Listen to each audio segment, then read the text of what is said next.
why the ghost is the ghost and what she's mad about. That's a little bit more sort of typical ghost story lore. But the curse itself, that is so specific and just absolutely terrifying.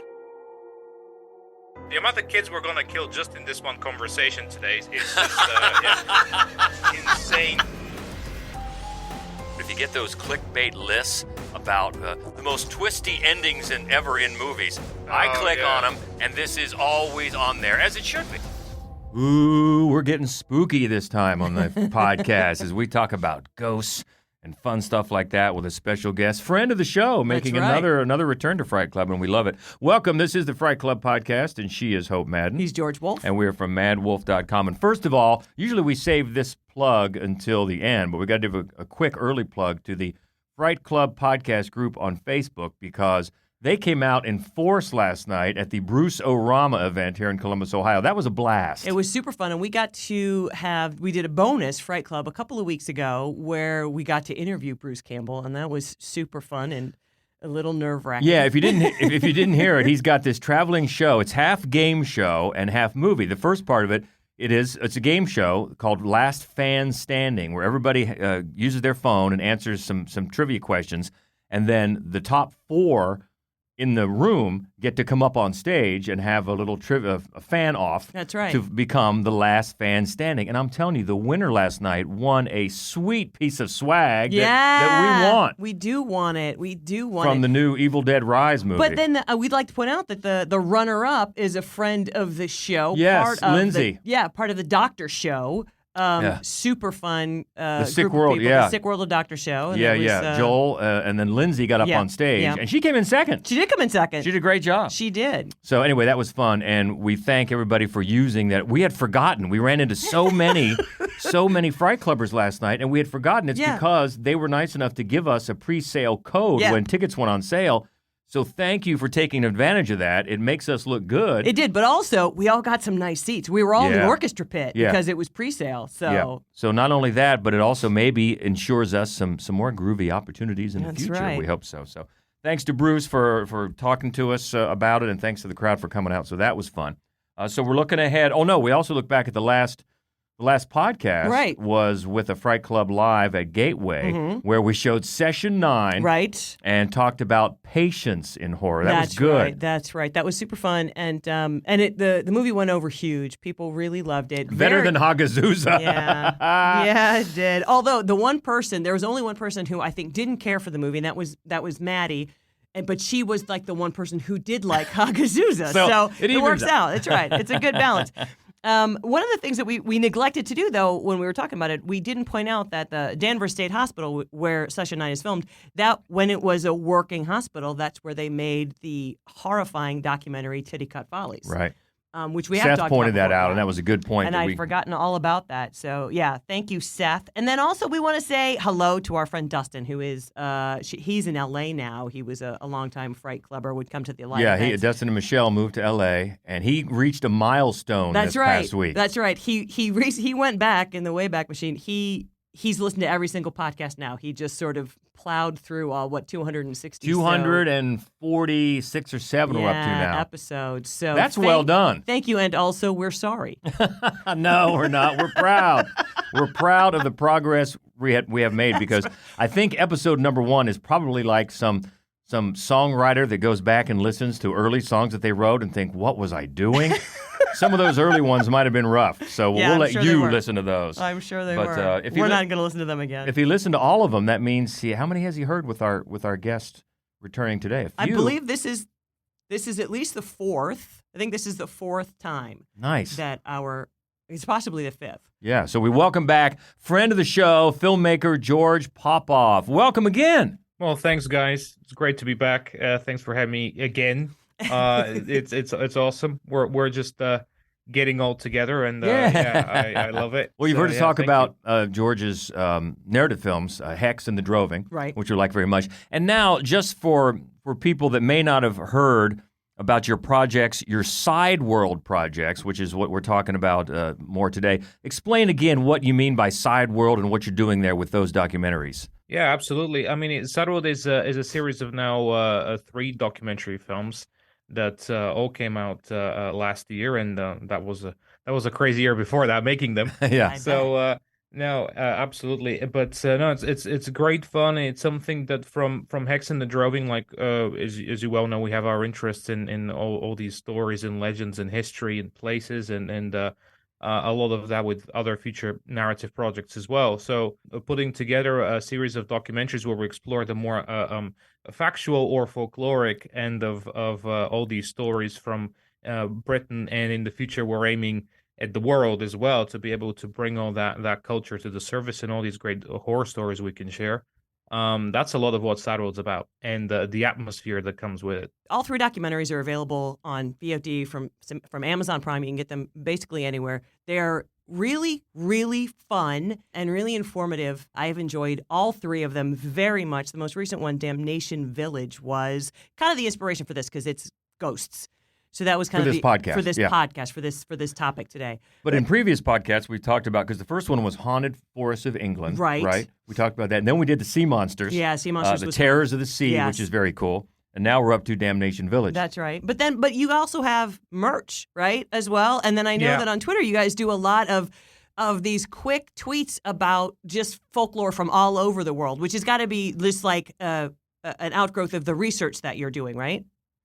Absolutely. I mean, like one other thing about Sideworld, we saw that like after enduring making the films and finding all these stories, we saw that people love sharing all these stories and sharing all of that folklore and culture around in many different ways, including like all kinds of formats. And today, as you very well know, I mean, it's just a different ways of artistic expression, and people love to hear one on a podcast and then to watch a YouTube video on it and then sit down and maybe spend an hour and a half on a documentary or a feature film to just enjoy the atmosphere. And with the tweets, it just gives us a chance for every day to share something from around the world, many stories that people have not heard of.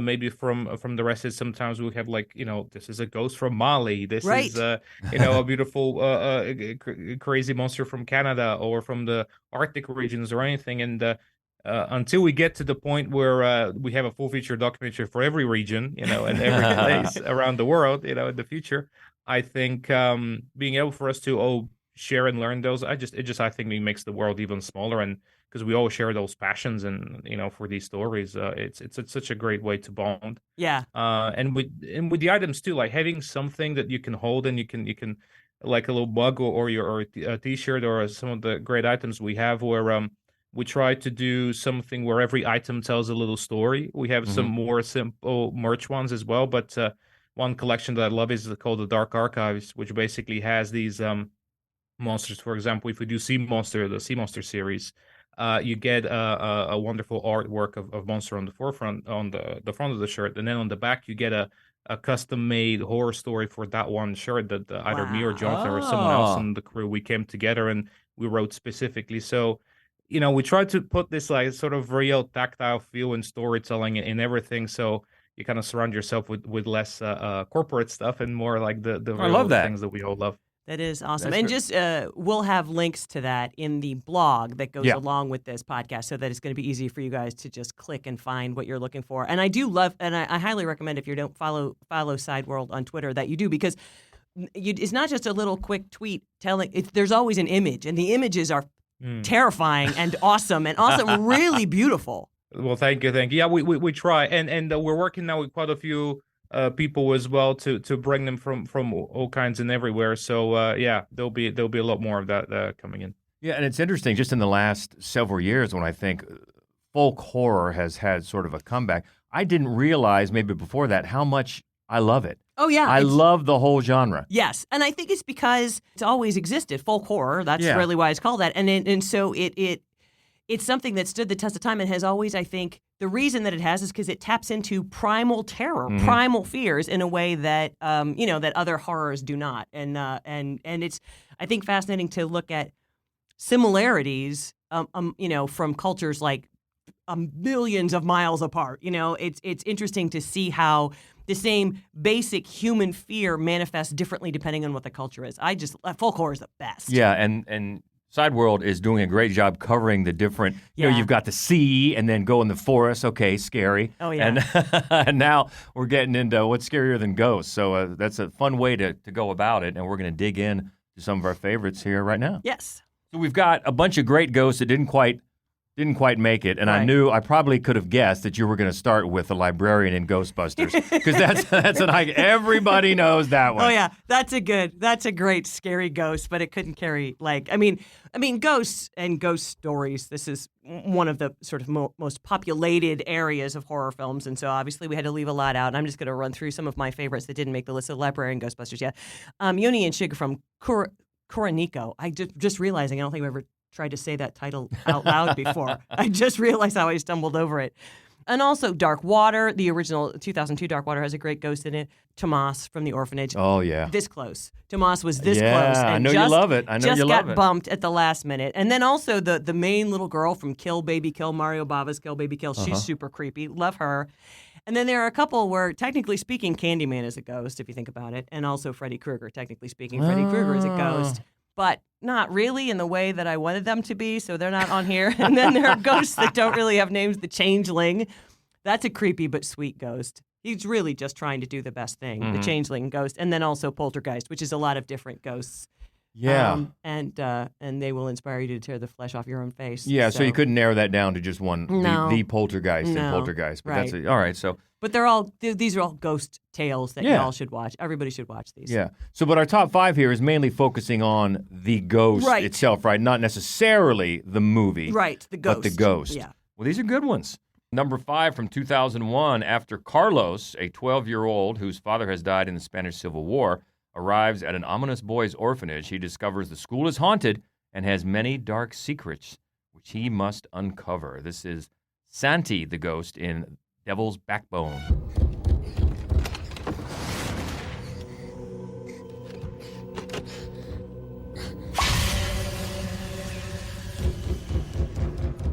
Yeah, Santi. What an endearing ghost, right? I mean, it's just in the bleakness of the Devil's Backbone, such a hard-hitting film.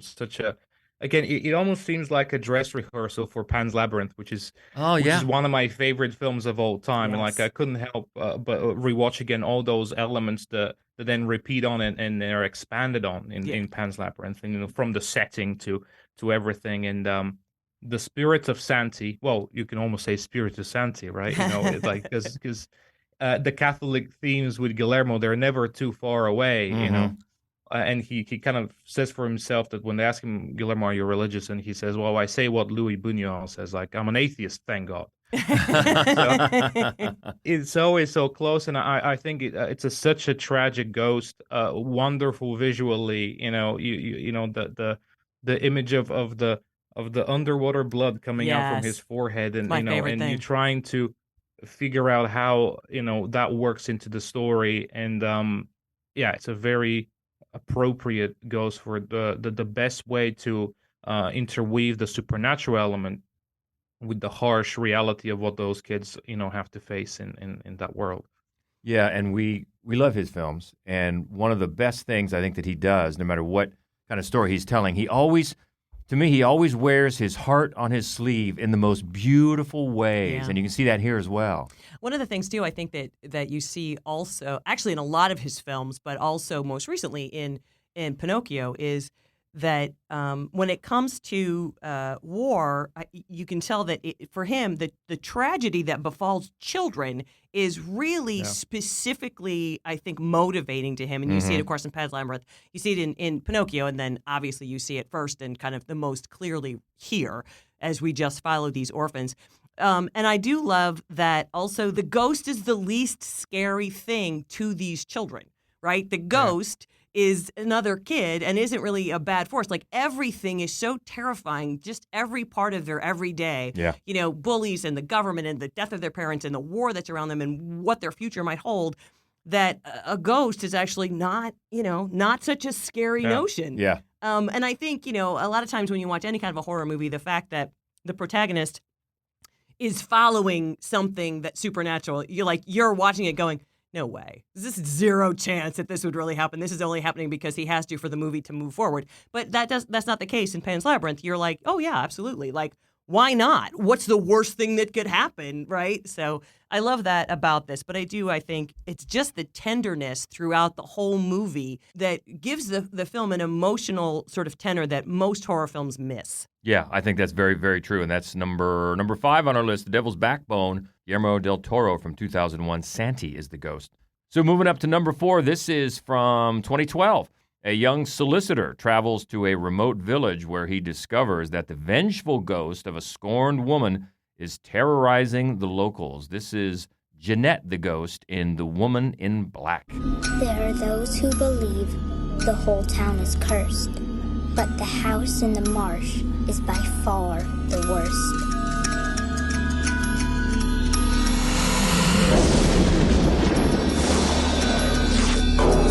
What she wants is unknown, but she always comes back. The specter of darkness. The Woman in Black.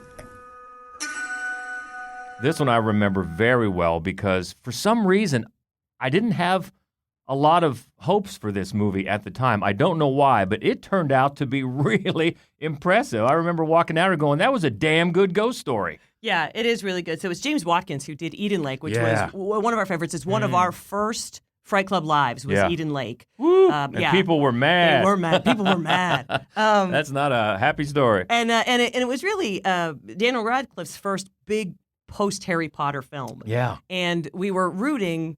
I was rooting for him. You know, I'm like, I was a little sad that he went from, you know, Hogwarts to a supernatural film, but that's fine. But I was really, and I think the trailer, one of the reasons that we didn't have high expectations, the trailer made a lot of sort of the digital ghost.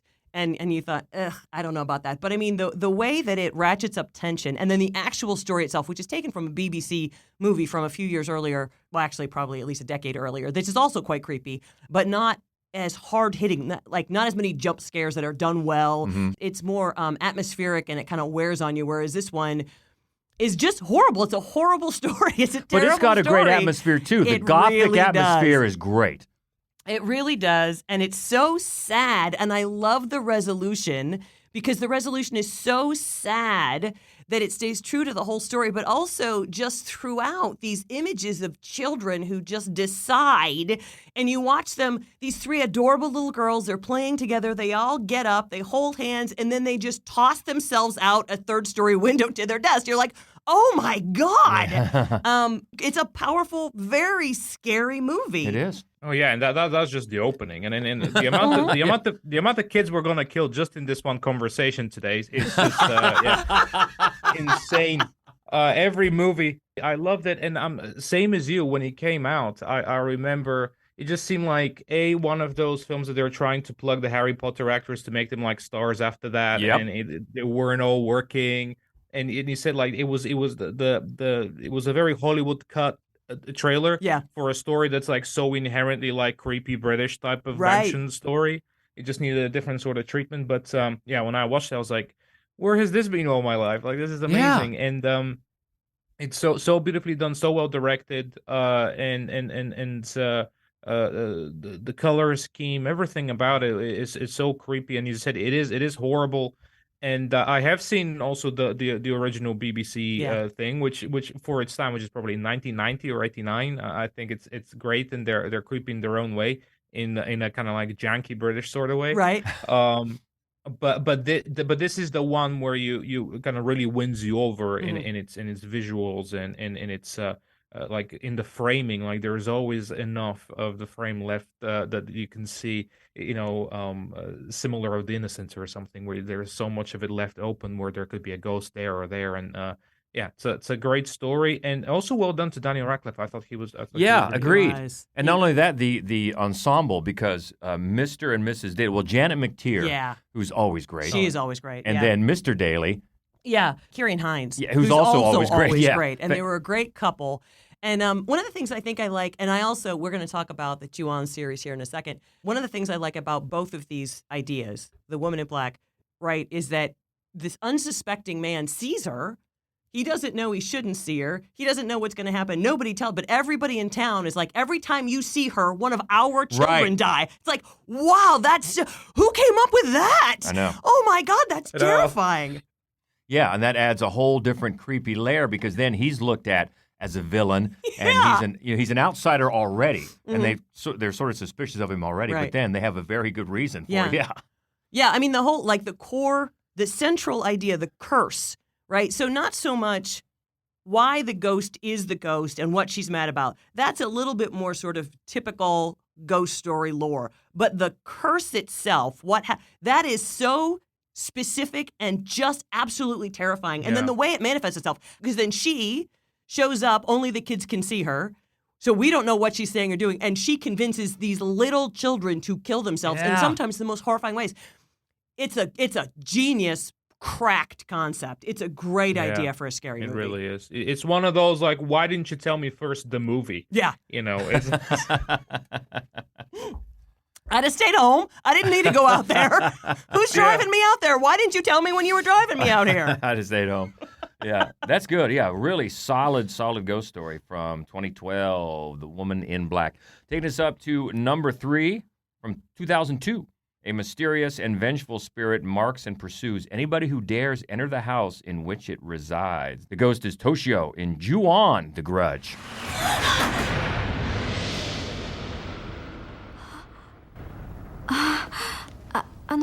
僕名前はなんていうの？Toshio. So this is another one that Takashi Shimizu did the original, and he did also the Japanese sequel, and then he also did the first 2 English language versions, which is one of the reasons why I think they really stand up. They hold up pretty well. It's one of the rare cases where the English language remake is quite solid as well. And a lot of it goes down to you've got the same 2 actors of the ghosts play in all 4 films, which is nice because you know what their sweet faces to look for to be. And one of the things I think is effective about this is how just cherubic the ghost faces are. And yet it's those ghosts who are going to do you in. It's not like they're a warning of something, maleficent. That's them. They're going to kill you badly. But Toshio's the one I choose, the little boy, because he's got such a sweet little face, and because they do make him look creepy. Yeah, and also the cat, he goes back and forth, but I'm rambling. The point that I want to make is another fascinating concept with a ghost is that as soon as you walk in the house, you are fucked. Yep. There's nothing you can do about it. You are just screwed. And when I saw this the first time, I'd never seen that before, where like escaping the house, usually you just can't get out of the house. But once you're out of the house, you're safe. Then I was just, and also, this movie just moves at a quick clip. There's just bam, bam, bam, death, death, death, death, right away, all the time. It's very percussive. But again, the idea that settles in with you after you've seen the movie is that once they go in this house, there is absolutely nothing they can do. She's going to follow them wherever they go, and she is going to kill them. And that is just so scary. And it's also a thread that we saw in J-horror on a few different films. Of course, The Ring, which we talked about, was another one where the English language is as good, if not better, than the original. We see some of that. And then the other one, what's the one? I can't remember where it is on his back. Shudder? Yeah, that's another one where you cannot get rid of it. Yeah, it's always, it's literally sitting on your shoulder, weighing you down and giving you back problems. Yeah. It's like it's a disease movie, isn't it? It is. It really is. It's almost just reminds you of it's like a Contagion type story. I feel if we're watching Outbreak or Contagion, it's because you're right, like you can't escape it. Like once it's on you, then you have it, and also you pass it over. Yeah. That's the other thing, that's you might get someone who hasn't, like in this case, they have to be in the house. But that sort of narrative, I think, spread, no pun intended, into other movies as well, where they took it. Sure. And there was other stories where you don't even, like it follows or something. Yep. You don't even need to be in the house. Exactly. You don't even need to see where the origin is. It just gets passed on and passed on and passed on. And the way of how, like, we're not going to follow one hero or heroine. We're going to follow them all and just watch them get killed off one by one. And also not necessarily in chronological order, which makes it even more interesting. It's fascinating, and it just really showed like that was such a big period of Japanese horror. Yeah. You have You said Ring, you have The Grudge, you have Dark Water as well, Yeah. and all of those three immediately getting remade as well in Hollywood remakes that also were good, as you said, and obviously, of course, in the case of The Grudge, it's the same director, so it makes a lot of sense. Yeah. So yeah, no, a great movie, very effective, and those narrow Japanese houses work so well for that. Like every corner is something, and the camera is almost CCTV, in the corners, and it's so well made. Yeah, it is, and it's interesting. I think too that J-horror has such a history of really ghost stories, but they look and behave so much differently than European and American ghost story movies, like completely differently. And so you're right away unsettled because you can't predict what's going to happen. And I think that you get used to, like, England has a tremendous history of ghost story films, and then the United States does as well. Really, from the beginning of cinema here, it was a go-to, but they all follow a certain pattern to a certain degree. And then with this onslaught of J-horror in like the late 90s into the beginning 2000s, and eventually you're like, okay, now I know what to expect because now I can see how these films go, because they all have their own sort of specific cultural history. But before we started seeing them in the United States, you just had no idea. The Ring was so scary because you had no idea what was going to happen next. And I think that was even truer with the Ju-on series. And by the second one, with the childbirth, I mean, it got weird. It got weird. But I do like the almost anthology style of the two Japanese Ju-on films, because they really are a lot. Because they don't follow a chronology, and they take place all over, and it goes along with the idea that you're just off kilter. You just don't know what you're about to see at any point. It's a puzzle, and I think you're right about that. Like how it's different from what we have in Europe and America, and as well, I think there is a lot of. With Europe and America, there is a lot of legacy and pedigree of ghost stories in literature that then just carried over. Then it's just the same type of storytelling, but now it's on the camera. Where with Japan, I think, because everything changed, in Japan after the Second World War, and everything kind of, and by that point, cinema was already an art that exists. Right. Then there was like this. The first medium for those new stories was cinema, right? And that's when you get like people start playing with it. Godzilla, same thing, like the first medium was cinema, so they didn't have that baggage of this is how a story goes, Hemingway style, right? Or anything before that, or a fairy tale. They still kept that. That was in the the source of it of their mythology, but you see how playful it is with the format of cinema. Yeah. And I think that's what makes them so unique. So at number 3, one of our J-horror favorites, The Grudge, Ju-on The Grudge from 2002. Moving it up to number 2 from 2001, a woman who lives in her darkened old family house with her 2 photosensitive children becomes convinced that the home is haunted. It's the staff in The Others. Sometimes the world of the dead gets mixed up with the world of the living. You told your brother that there was someone else in the room. There was. That'll do, Anne. I've seen them too. Sooner or later, she'll see them. What do you want? They're everywhere. They say this house is theirs. Children! Come here!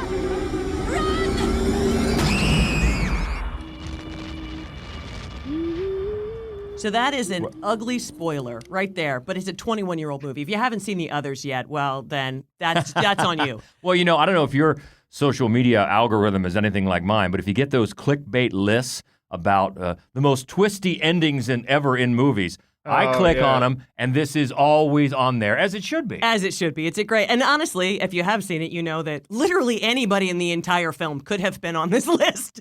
But I think that it's the staff... and in particular, Mrs. Mills, Finola Flanagan. Oh, she's great. Yeah, they're the ones that she's so she knows, I'm not going to tell you. There's some rules, apparently, I can't really tell you, but please just wake up and follow along. And it's like she's talking to Nicole Kidman's character, but she's really talking to the audience as well. Yeah. Like, if you would just pay attention, you would get this. And then at the end, you're like, oh, duh. Yeah. And it's another great gothic atmosphere, as it said in the synopsis there, photosensitive children. Everything is dark. And then even when they're out in the the grounds, tending to the lawn or whatever with the staff. Everything is just so gothic and creepy. Like you mentioned, you're waiting on somebody to have a realization, both a character and the audience. Yeah. That, let's get there. And this is director Alejandro Amenabar, who also did The Sea Inside with Javier Bardem. He also did Thesis, which is a great horror film, but The Sea Inside is a drama with Javier Bardem that's just spectacular and wonderful. And I would love to see him do more, films of any kind, really, but more horror movies, because I think that his storytelling, the way he structures this and unveils information room to room to room, is so beautiful. It's beautiful, that I would love to see another one. Yeah, absolutely. I mean, it's absolutely wonderful, and also he made Open Your Eyes, which later on remade as Vanilla Sky, which I love both of those as well, and they're so well done in that sort of storytelling. Which also, not coincidentally, see that one of the producers of the other is Tom Cruise, with his wife in it, and so maybe that was a way of paying back of like, hey, we remade your awesome movie, make another one, and thank God that they did, because it's absolutely wonderfully directed and wonderfully written, as you say, like his storytelling, and just that atmosphere. It's so thick, and you're kind of looking, Nicole Kidman's like, are you the hero, but there's something wrong with you? Yeah. There's something paranoid. Is it justified? Is it because of the influence of the house? Is the house bad? But the help turns out they're the most chill-based ghosts. They know what it's all about, and they're just kind of like waiting, looking at their watch and waiting for her to be like, come on, Yeah, it's almost like they've been down this road before. Here we go. This is what we have to do. One of the things I love about this movie and about Nicole Kidman's character, the whole film is so reminiscent of The Innocents. Yes. And her character, while she's the woman of the house, as opposed to Deborah Kerr's character, who was the help, they have this similar brittle quality where, in the end, you're the problem here, right? Like, you're the root of the problem, not the spooky stuff we're looking at. So, and The Innocents is one of my favorite movies. So right away, the way I think that the others kind of homages that film without stealing anything from it makes it a more powerful movie. Absolutely. Number 2, The Others from 2001 with that twisty ending. And if you haven't seen it, hope we didn't spoil anything, but go see it. Go check it out. All right, moving up to number 1, of course, one of the all-time classic ghost stories. Really needs no introduction. From 1980, the ghost is Delbert Grady in The Shining. Mr. Grady, you were the caretaker here. I recognize you. I saw your picture in the newspapers. You, chopped your wife and daughter up into little bits. And then you blew your brains out. I'm sorry to differ with you, sir. But you are the caretaker. You've always been the caretaker. I should know, sir. I've always been here. We've talked about this one a couple times. Do you think? And this is another movie where, Lloyd. What movie is that? Sorry, I didn't. What? Lloyd came in second. Right, Lloyd, the bartender, right. But and I know I've talked about the scene before too. I just think one of the greatest sort of power shift scenes ever in any movie ever is in the bathroom with Lloyd and Delbert and Jack Torrance. It's great. Where he's wiping the drink off of him, and Jack Torrance thinks he's going to be funny, and he's going to, I know who you are. And then by the, just this slowly, and of course, obviously Kubrick's camera is so perfect. The whole power just shifts from one to the other while he's, being so polite and wiping his jacket. The two actors are great. You can see it in their faces. Obviously, Jack Nicholson as Jack Torrance, but Philip Stone, suddenly his jaw starts to stiffen. And that's when he's no longer submissive. He is in control of this situation. I'm with you. I love that entire scene, the way it's shot, in that antiseptic, cold bathroom, nobody else around, that creepy music echoing in the background, and the two actors. And of course, if you know Kubrick, they probably filmed it 62 times but to get that one perfect take, but love it. Yeah, it is perfect. Maybe they got it wrong, but then Kubrick corrected them. So, well played, sir. I was waiting for that one.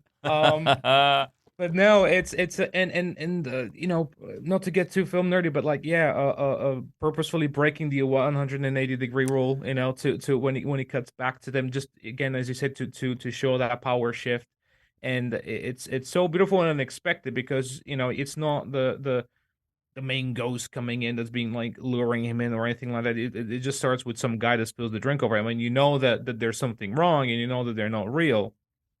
But you don't expect that that's the crux of the story. It just comes just out of nowhere from behind you, and it takes us and Jack Nicholson by surprise. So that one scene, we could just talk about that really. Yeah, because The Shining is of seen it so many times. It's difficult not to, because he has the same it puts a spell on you for sure. And I've been to Colorado and I've seen the inspiration for Stephen King, nice, at the Stanley Hotel, you can't help but think of a story like that when you're there. Such a genius film. Yeah, and you mentioned the other ghosts. Obviously the hotel is full of great ghosts. You mentioned Lloyd, played by Joe Turkel, and the old lady in the bath, Billy Gibson, and then of course the Grady twins. The Grady twins. But without going too far down a shining rabbit hole here, when you bring up Delbert Grady, you have to remember that there's also Charles Grady is mentioned in the story about he's the one. That's the story that Jack gets told at the beginning. So then you go down that whole rabbit hole of the relationship between Charles Grady and Delbert Grady. Or are they the same person? Or reincarnations. And then of course, there's the guy in the bear suit. So he seemed busy. So we're disturbing them. That's right.